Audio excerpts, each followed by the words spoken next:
salah satu impian saya yang salah satu yang terbesar yaitu ya di mana semua dari organisasi pelayanan ini bisa betul-betul menjangkau jiwa-jiwa yang lewat pelayanan olahraga. Selamat datang di Podium Podcast Holy Stadium bersama dengan Pastor Tina Agung Purnomo. Hidup yang diubahkan akan mengubahkan hidup orang lain. Narasumber kita kali ini adalah Bapak Yosep dari Sekolah Sepak Bola Terang Bangsa. Silahkan like, comment, and share bila Anda diberkati dengan tayangan ini dan subscribe untuk update video terbaru. Selamat menyaksikan. Bertemu lagi dalam Podium Podcast Holy Stadium bersama saya, Pastor Tina Agung Purnomo. Hari ini kita mau berbincang-bincang tentang persepak bolaan, saudara. Ya, hari ini saya mengundang satu narasumber yaitu Yosep Haryono. Dia adalah penanggung jawab Sekolah Sepak Bola Terang Bangsa. Sekolah Sepak Bola Terang Bangsa dinaungi oleh Gereja JKI Injil Kerajaan. Saya membaca satu berita yang luar biasa bahwa lapangan sepak bola di Terang Bangsa itu salah satu yang terbaik di Kota Semarang. Wah, itu buat saya satu penghargaan yang membuat saya bahagia. Karena pada waktu kita menemukan atlet-atlet yang berbakat, atlet-atlet ini kita tidak biarkan begitu saja, tapi kita tampung, gereja menampung untuk di satu tempat untuk mereka itu diasramakan. Dan mereka sekolah di Sekolah Terang Bangsa dengan free. Ya, ada pelayanan tersendiri pada waktu anak-anak atlet ini mereka harus bersekolah.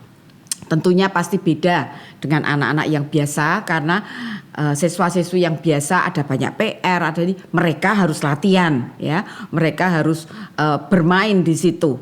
Nah, disinilah Yosep ini bertanggung jawab untuk sekolah sepak bolanya.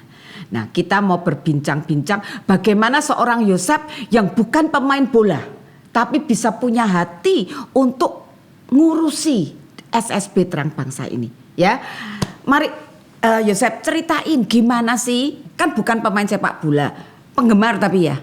Ya suka aja. Suka, ya. Saya malah buta sama sekali nggak ngerti bola. Cuman saya memang hati saya gini, ini adalah warisan yang diberikan Pak Petrus Agung. Jadi bagaimanapun juga saya juga harus memperhatikan supaya ini boleh terus berlangsung. Nah, apa yang Tuhan berikan di dalam hati Yosep sampai akhirnya Yosep ini punya hati untuk ngurusi SSB ini. Coba ceritain. Ya, awal mula dulu saya bertobat itu pada waktu SMA, kelas 3 SMA. Ya, jadi sebelumnya ya banyak kenakalan remaja itu ya masih kecil gitu. Terus tiba-tiba ya ada teman itu setiap hari dia rutin ngajak saya itu doa pagi. Nah, cuma saya tidak mau gitu loh. Terus suatu saat ya udahlah saya yang menyerah karena tiap hari daripada jengkel digerinjingi terus ya. Ya. Jadi ya saya ikut doa pagi gitu. Cuma terus di situ awal doa pagi mereka belum apa-apa itu bahasa roh. Jadi takut saya, loh kok apa ini ya? Apa ini? Keesokannya saya enggak berani ikut gitu loh. Gitu. Terus tapi dia terus tiap hari ngajakin. Tapi di doa pagi itu saya merasa ya kok enak gitu loh. Maksudnya ada damai dan sebagainya. Ya walaupun mereka jelas tapi ada damai. Nah, singkat cerita setelah saya bertobat lalu ada hamba Tuhan itu dari South Africa. Nah, di situ saya belum karena nakal ya enggak mudeng bahasa Inggris. Jadi dia bernubuat ke saya. Bernubuat ke saya lah, waktu itu diterjemahkan pun ya saya sambil lalu aja karena kan enggak tahu artinya apa. Karena ya dia berkata bahwa suatu saat kamu ini akan ada di pelayanan olahraga. Oh. Ya. Jadi hamba Tuhan South Afrika itu di tahun 99 itu.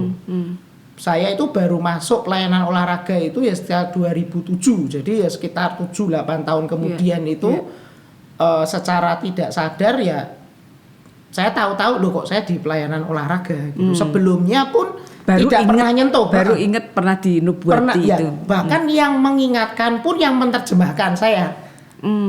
Yusuf, kamu masih ingat gak sama hamba Tuhan itu namanya Kerry Sauti? Ya, Kerry Sauti. Ya, dari South Africa. Dia berkata bahwa suatu saat kamu akan ada di pelayanan. Loh, masa saya sendiri aja tidak tahu gitu loh. Lah padahal selama 7 tahun 6 tahun itu sama sekali tidak ada di pelayanan olahraga. Yang saya lakukan ya cuma sebagai messenger, terus ya ke bank, terus ke mana ya. Jadi kayak nggak ada hubungannya sama sekali dengan pelayanan olahraga. Jadi ngerekami kasetnya Pak Agung ya gitu-gitu. Jadi tidak ada menyentuh olahraga itu tidak ada sama sekali. Kemudian awal mula itu kan saya masuknya di youth karena memang secara usia kan masuknya di pelayanan anak muda. Nah di situ kemudian ada anak-anak itu gemar bermain sepak bola. Itu. Nah terus saya ya sudah. Di situ saya bisa bantu apa sih maksudnya gitu. Awal mulanya di situ, Bu. Terus dulu sepak bola juga belum pakai bola karet, bola plastik. Nah, itu. Nah, terus dolanan itu. Ya, bolanya pecah. Lah ini piye nih? Gimana ini siapa yang ngurusi? Enggak ada yang mau ngurusi. Ya sudah, urunan saya kejuar gitu. Beli bola plastik. Ya toh. Berjalannya waktu, ini kok ada yang cedera kok enggak ada yang ngurusi yang ini. Ya sudah saya ke apotek beli kotak perlengkapan 3K, P3K.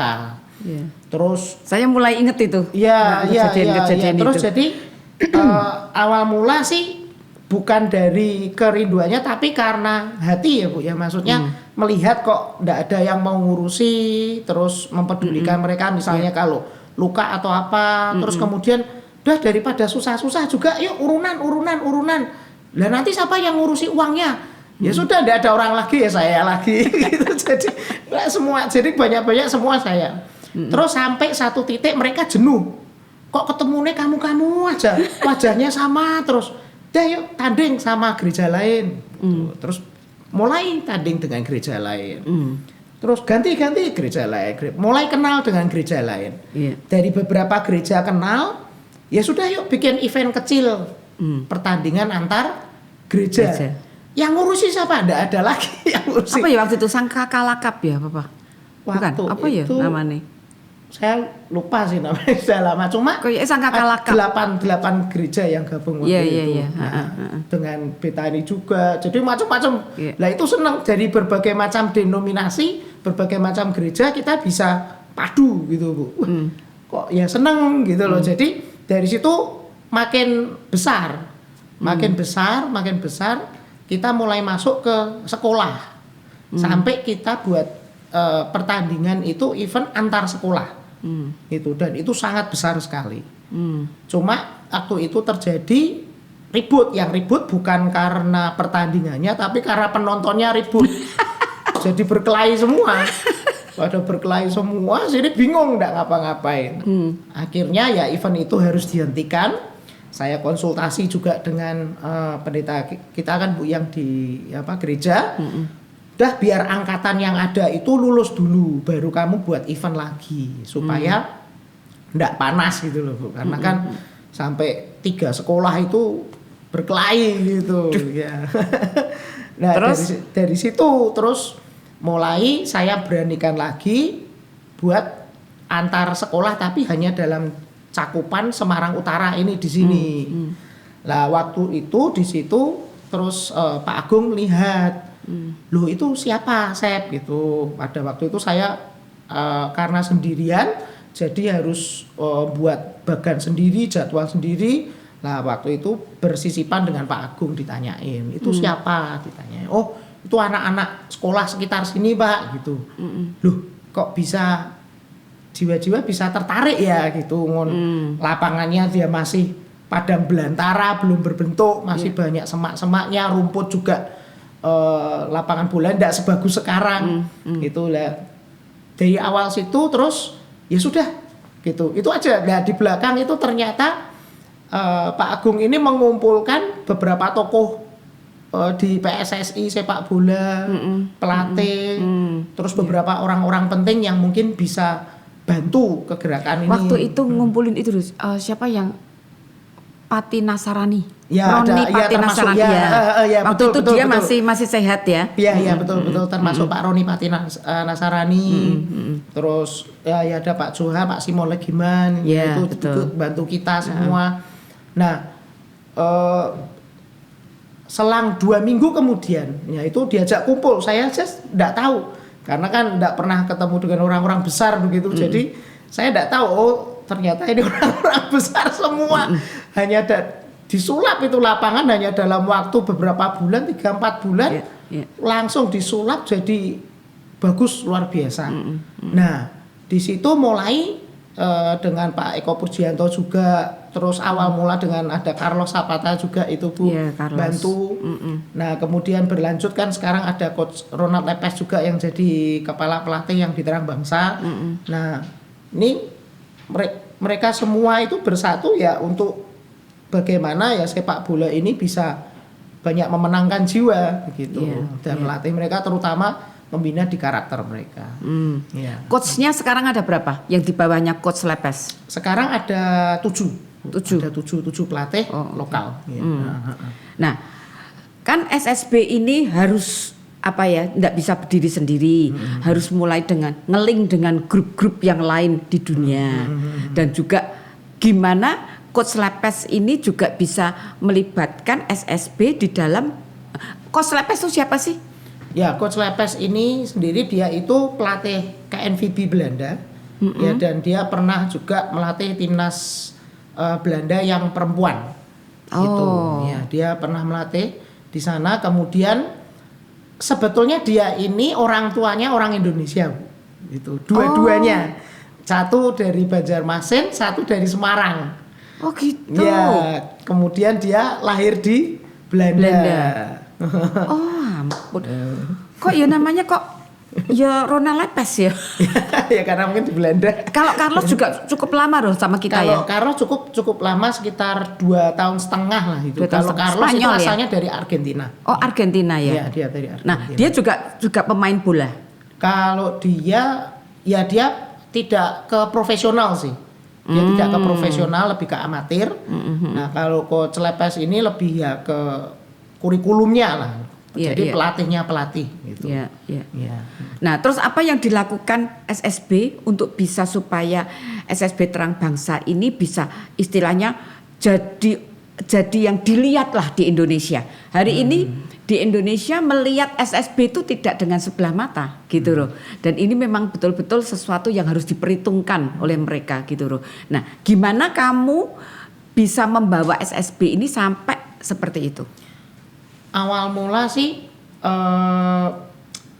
SSB Terang Bangsa itu tidak dipandang sih Bu. Bahkan ada sindiran-sindiran seperti paling hanya setahun setelah itu bubar dan sebagainya.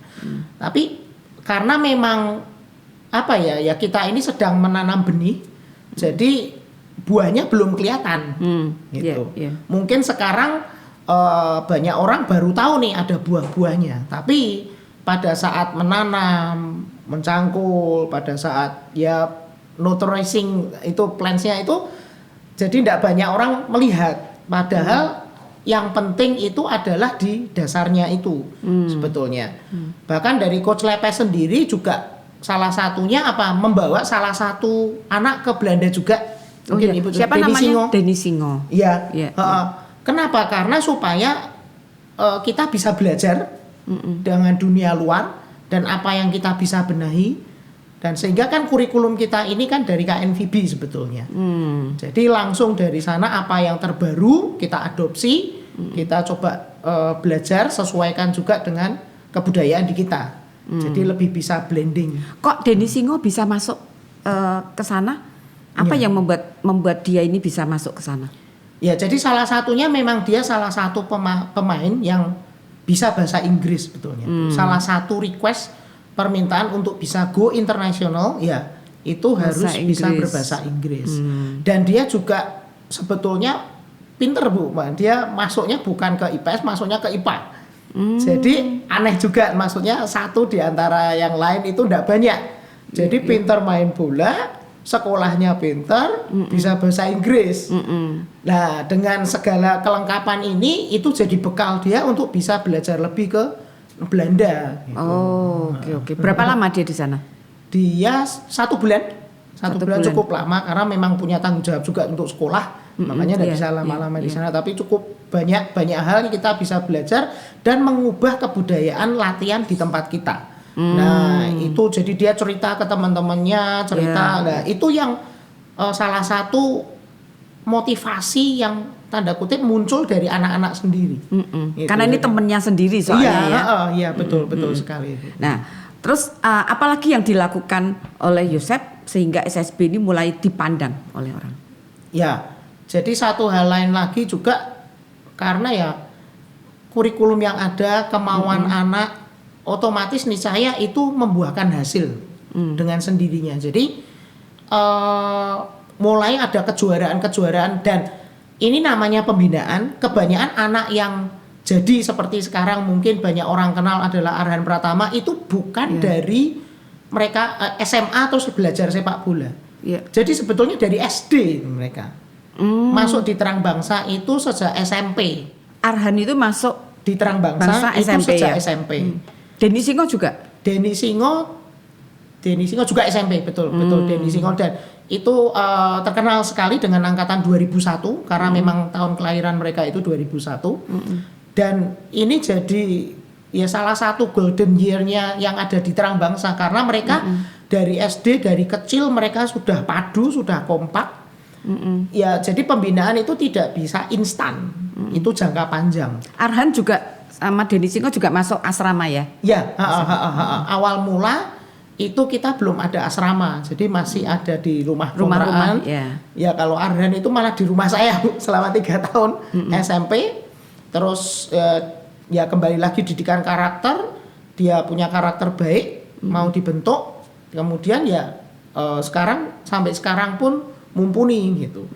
Nah hal lain juga kita juga banyak melakukan uji coba keluar, jadi bukan di dalam aja. Jadi ada turnamen di luar kota juga kita mesti ikuti.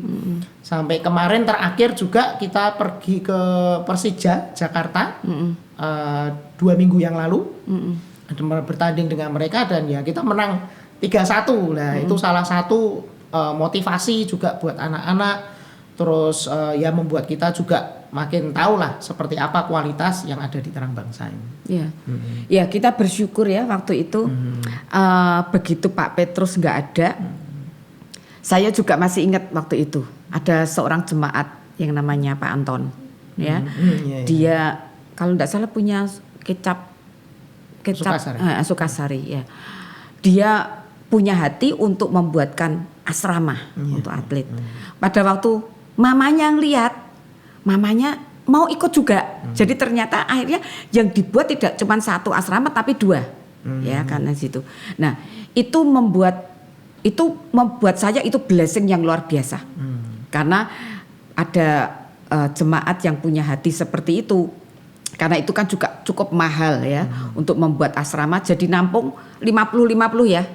Ya, depan 50 belakang 50. Satu asrama itu ada sayap kanan dan sayap kiri. Ya. Betul. Nah, itu buat kita itu blessing yang luar biasa karena anak-anak atlet akhirnya bisa dikumpulkan di satu tempat. Jadi tidak kita sewa rumah-rumah itu terus baru betul. Ini itu lebih mudah ya ngawasinya. Dan memang buat saya ini lebih gampang diaturnya karena tidak jauh dari lapangan. Betul. Nah, terus apalagi yang Yosep lakukan untuk menaikkan supaya Terang Bangsa ini selain kurikulum, selain anak-anak ini diberi fasilitas sekolah dengan baik ya toh.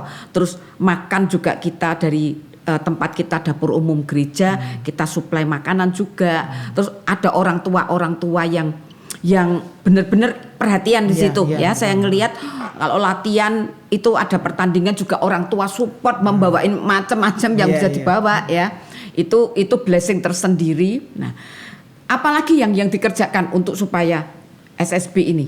Ya, jadi kayak seperti sekarang ini kerjasama dengan universitas negeri seperti yang ada di UNES itu kan khusus memang di bagian kepelatihan olahraga, Bu. Nah, dari kita banyak dibantu juga dengan mereka. Jadi seperti setiap anak yang masuk ke tempat kita ini kan harus melewati seleksi, Bu. Seleksinya itu pun juga tidak hanya lapangan aja lalu masuk. Jadi mereka bermain di lapangan, kalaupun mereka lolos nanti keesokan harinya harus ada tes fisik. Nah, tes fisik ini dipegang oleh UNES dengan segala peralatannya yang aneh-aneh gitu, tapi itu bagus banget. Ya, itu kan juga memberikan nilai mutu lebih bahwa atlet yang kita ambil ini seperti apa. Tidak lepas dari itu juga sekarang setelah itu fisik lalu ke kesehatan. Nah, jadi dengan segala problematik kesehatannya apakah oke untuk kepelatihan maksimal. Nah, itu kan juga bekerja sama dengan klinik kita sendiri. Jadi sehingga ya bukan hanya kita berdiri sendiri tetapi juga kita mesti berjejaring gitu, Bu. Nah, jejaringnya apa yang selama ini sudah terjalin? Ya, kalau selama ini kita juga ada pelayanan olahraga juga, ya kan. Jadi dari Indonesia ini ya juga banyak pelayanan olahraga di mana kita juga harus jadi satu, Bu. Itu jadi ya seperti ya ada yang namanya Indonesian Sport Partnership gitu. Jadi kita bersama-sama kita bergandeng tangan itu seluruh Indonesia. Ya, seluruh Indonesia. Besar itu. Ya. Oh, oke. Ya. Kamu masuk ada di dalamnya toh? Ya, kita termasuk ada di dalamnya. Terus apalagi yang pernah kamu lakukan untuk supaya kamu juga kompetensinya bisa naik, kamu juga punya jejaring dengan yang luar. Lainnya apa? Ya, kalau yang kemarin awal-awal saya belajar tentang pelayanan olahraga itu juga, ya saya pergi ke South Korea juga, yaitu untuk belajar manajerial pelayanan olahraga, itu level Asia. Dan di tahun berikutnya saya belajar lagi selama 3 bulan di South Africa, itu untuk level 3-nya itu, Bu. Oh gitu. Ya. Wah, luar biasa. Nah, jadi sekarang kalau kita ngelihat begini ya, pasti nanti di antara pendengar podcast ini ada yang mendengar dan wah ini ponaanku, anakku, tetanggaku senang sepak bola. Nah, sekarang untuk masuk bisa bergabung di SSB Terang Bangsa itu syaratnya apa? Ya, kalau sebetulnya ada 2 program, yang satu SSB, yang satu ini kelas atlet. Ini 2 program yang berbeda. Oh, oke. Kalau untuk SSB biasanya lebih yang ke domisili tinggal di Semarang, Bu. Ya. Itu kenapa? Karena memang anaknya bisa sekolah di mana saja, tapi latihan sepak bolanya di berapa Terang kali Bangsa. latihannya dalam seminggu? Seminggu SSB? 3 kali. Seminggu 3 kali. Jadi pengelompokannya berdasarkan kelompok usianya. Jadi kalau misalnya anak usia 7 tahun sampai 8 tahun, di bawah itu mereka semua latihannya misalnya hari Senin, Rabu, Jumat. Tapi kelompok usia lain misalnya Selasa, Kamis, Jumat. Jadi beda hari. Ada berapa kelompok di SSB? Ada 5 kelompok. 5 Jadi kelompok. yang di bawah 8 tahun, lalu 9, terus 9, 10, 11, 12, 13, 14. Nah, kalau sudah usia 15 biasanya harus masuk ke akademi. Gitu. Kalau untuk kelas atlet ini yang tadi saya bicara, yang Arhan di mana ada, itu harus lewat seleksi dan itu hanya masuk ke kelas 7 atau ke kelas 10. Gitu. Terus caranya gimana? Ngambil formulir dulu? Ya, betul. Jadi ada 2 cara untuk pendaftaran kelas atlet. Ini bisa beli formulirnya di Tata Usaha Terang Bangsa atau lewat link yang dibagikan lewat situs sekolah. Terangbangsa.school.id. Oh, oke. Nanti mereka ngisi formulir, terus dikembalikan. Nanti kalau sudah ada pemanggilan dari nanti dari pihak sekolah akan menghubungi dan supaya setiap pendaftar itu bisa mengumpulkan persyaratan-persyaratannya. Gitu. Dan untuk tahun ini barusan aja kita selesai melaksanakan seleksi yang gelombang 2 di akhir Februari yang lalu tanggal 26 itu terakhir, Bu. Nanti untuk yang mendatang bulan November. Nanti untuk tahun ajaran yang mendatang. Tiap angkatan itu kira-kira berapa nerima siswa baru? Ya, kurang lebih untuk sepak bolanya sendiri ini ada 12 sampai 13. Kalau yang untuk basketnya juga ada itu 6 untuk cowok dan 6 untuk cewek. Gitu. Tiap angkatan segitu-segitu ya. Nah, sekarang di asrama atlet sendiri itu ada berapa semua total? Sekarang ada 75 sepak bola dan basket. Ya, sepak bola dan basket. Yang perempuannya ada 10. 10 perempuan. Yang cowok ada 65. 65. Tapi yang cewek ini basket semua ya? Cewek ini basket semua, kita belum ada yang sepak bola. Belum nemu ya yang sepak bola. Oke. Yang SMP ada 31 anak, yang SMA 34 anak. Oh. Gitu. Mereka Di mes. Sabtu Minggu mereka boleh balik ke orang tuanya? Kalau untuk yang di mes, saya sarankan sih sebetulnya di atas 2 bulan mereka baru boleh balik. Jadi tidak setiap minggu gitu. Kalau yang domisili Semarang, mereka tidak usah di mes malahan karena kan memang sudah ada rumah di Semarang. Ada juga yang tidak di mes, anak atlet. Anak atlet yang tidak di mes ada juga, terutama yang domisili Semarang. Ada berapa? Enggak banyak sih Bu, sekitar 30-an juga. Malah lebih banyak yang di mes gitu sebetulnya. Iya, tapi kalau di total semua kan hampir 100 lebih nih. 112. Iya. Jadi kita mulai ngerti tentang SSB Terang Bangsa ya. Nah, apa yang sekarang ini dibayangkan oleh Yosef untuk kedepannya? Saya punya mimpi seperti ini Bu. Apa yang dimimpikan? Ya, salah satu impian saya salah satu yang terbesar yaitu ya di mana semua dari organisasi pelayanan ini bisa betul-betul menjangkau jiwa-jiwa yang lewat pelayanan olahraga. Karena memang sebetulnya sangat mudah Bu. Karena apa? Karena ini satu platform bahasa universal. Kayak misalnya sepak bola itu tidak masalah dia dari latar belakang seperti apapun, yang penting bisa main bola. Ya, dia dari background agama apapun, bisa main bola bersama. Iya, betul. Dia background dari enggak punya sepatu enggak masalah, yang penting bisa tendang bola. Iya. Bahkan dari yang gemuk, dari yang kurus enggak masalah juga, postur juga. Iya. Bahkan secara usia pun enggak masalah. Saya melihat ada yang tua main sama yang kecil main sama yang itu semua enggak masalah semua. Jadi ya itu salah satu impian saya terbesar ya, supaya kita bisa jangkau lebih lagi lewat pelayanan olahraga ini. Iya. Dan memang ini adalah pelayanan lintas agama ya. Karena mereka dari berbagai agama keyakinan, yang menyatukan adalah sepak bolanya. Betul. Dan ini saya melihat satu gini, ada sisi positif mereka ditaruh di dalam satu lingkungan yang bersama-sama. Bukan soal keyakinan itu masing-masing ya. Betul.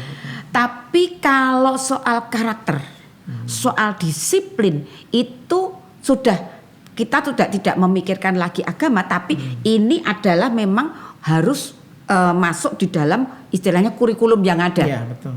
Karena karakter itu kalau nendang bola ndak berasa marah-marah ya itu juga karakternya ndak bagus ya. Jadi ini juga salah satu tempat di mana membina karakter dari atlet-atlet yang ada supaya mereka bisa mempunyai karakter yang baik, mempunyai nilai-nilai yang unggul gitu loh. Karena mereka sudah masuk di sport ya harus sportif gitu ya. Nah, itu yang saya ngelihat ini adalah satu bidang yang luar biasa dan apa yang diinginkan Yosef untuk di kemudian hari bahwa sepak bola ini akan jadi pemersatu, agamanya mau apapun tidak masalah karena nanti dibentuk di karakternya, tapi yang mempersatukan adalah sepak bolanya, bermain sepak bola. Ya, terima kasih buat apa yang disampaikan hari ini. Mungkin ada yang mau disampaikan terakhir dari Yosef untuk semua pemirsa podium.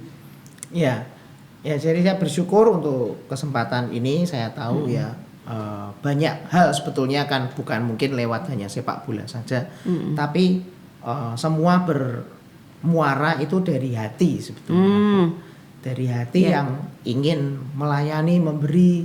Karena banyak hal itu saya pernah tanya ke pemimpin-pemimpin itu pemikirannya salah sebetulnya. Saya seringkali itu bertanya ke pemimpin-pemimpin, wah lumayan ya kalau kita ini bisa berbuah, itu siapa yang nikmati? Kebanyakan mereka mesti menjawab, oh ya kita sendiri yang bisa menikmati. Lalu saya jelaskan, sebetulnya kalau kita berbuah itu buah kita yang nikmati orang lain, bukan kita. Ya jadi kita itu hidup buat Kristus itu supaya orang lain yang bisa menikmati. Seringkali ya salah konsep gitu. Iya, Jadi iya. kenapa saya tetap ada di sini dan sebagainya ya supaya ya hidup ini jadi berkat, bisa dinikmati orang, bisa jadi ya orang bisa berhasil ya dari apa yang kita punya lah. Tidak egois dengan hanya memikirkan diri sendiri, Iya. tapi hidup kita hidup yang berdampak. Iya. Nah itu hidup berdampak itu adalah yang didengung-dengungkan oleh Pak Petrus Agung untuk kita semua menjadi orang-orang yang berdampak Iya. buat yang lain. Ya, terima kasih Yosep untuk kasih. pertemuannya hari ini. Terima kasih untuk kedatangannya di podium. Biarlah SSB Terang Bangsa makin menghasilkan akan pemain-pemain yang luar biasa. Amin. Tuhan Yesus memberkati. Terima kasih.